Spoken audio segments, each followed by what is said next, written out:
regulate. Unajua hata ile shamba iko thika pale ya mananasi iko na control measures lakini bado watu wanaiba. Sasa it is our so, Kenyans we need to change tabia zetu venye Ruto anasema. Yes, you take electrical fence, I don't know. I don't know. Very well. Let me move you now to a different aspect of this debate. Yes. In 2 minutes, Justina, you're not alone in this race to become the next deputy president. You also have Martha Karua, Rigathi Gachagua. What sets you apart from them? And are there issues that you agree with them and their manifestos and those that you don't agree with? In 2 minutes. Let me first say I respect the ones you've mentioned, because I remember 30 years ago, I was a young girl that had been in politics. So being on the same ballot paper with them is very humbling. And their strides they have made, fighting for democracy of this country. So I respect that. But what sets us apart is that 30 years they have been there. They have been telling us the same narrative, which they're telling us now. They are not responsive to the youth of this country. Youth whose parents took out loans to educate them, and they're still living at home because they're unemployed. What sets me apart is because I can relate to the youth of this country who know that unasoma na hakuna kazi. That is number one. Number two, I can relate to the businessmen. Maybe them, they're in government, they've been in leadership. That is where they draw their salary. But I relate to a businessman, like from where I work now. We're into excavation and supply of building materials. And Kashori, I can tell you, business is down. Why?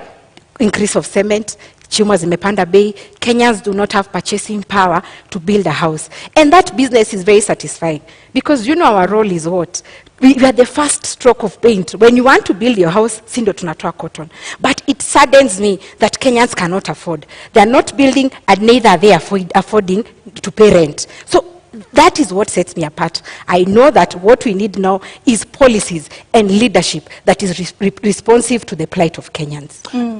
Madam Ruth, same question to you. This is a political competition. You're not in the race alone. Yes.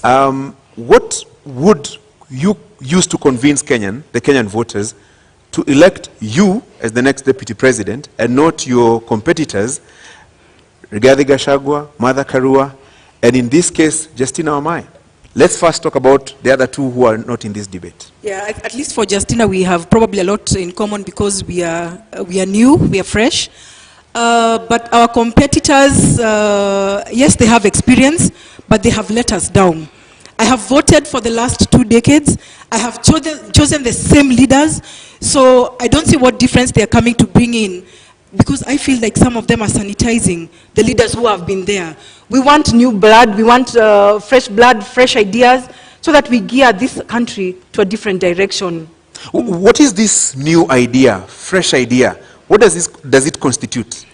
Corruption. Our big agenda is corruption. It has eaten us in big ways and in every way. So corruption is our bangi. So that is what we are after. Then the rest will be able to be balanced out. Justina, the same question. What about the larger coalition setup? You know, let's say the Azimio setup, the Kenya Kwanza setup. Do you see any challenge there that would inhibit you from becoming the next deputy president, for example? No, I'm not challenged in any way. Kashori, I told you that Roots Party realizes it is wrong, it is very wrong that 5.5 million of Kenyans are unemployed. 1.2 million of Kenyans are below the poverty line of 220 shillings per day. So these people have been in government. I dare say that they are to blame for our current situation because they never looked into the future when they were there or the time they've been there. Maybe the future was telling them, legalize marijuana. It's going to set us apart in terms of competitive advantage. They didn't do it. So I'm not scared because every individual Kenyan, it doesn't matter what tribe you are, what creed or educational background, everyone is suffering. Let me tell you this.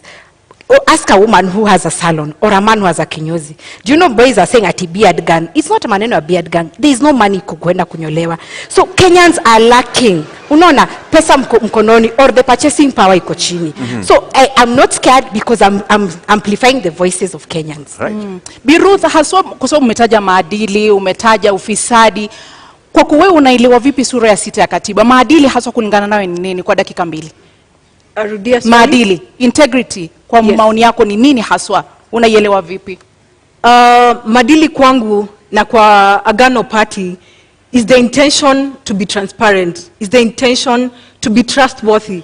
And intention to be trustworthy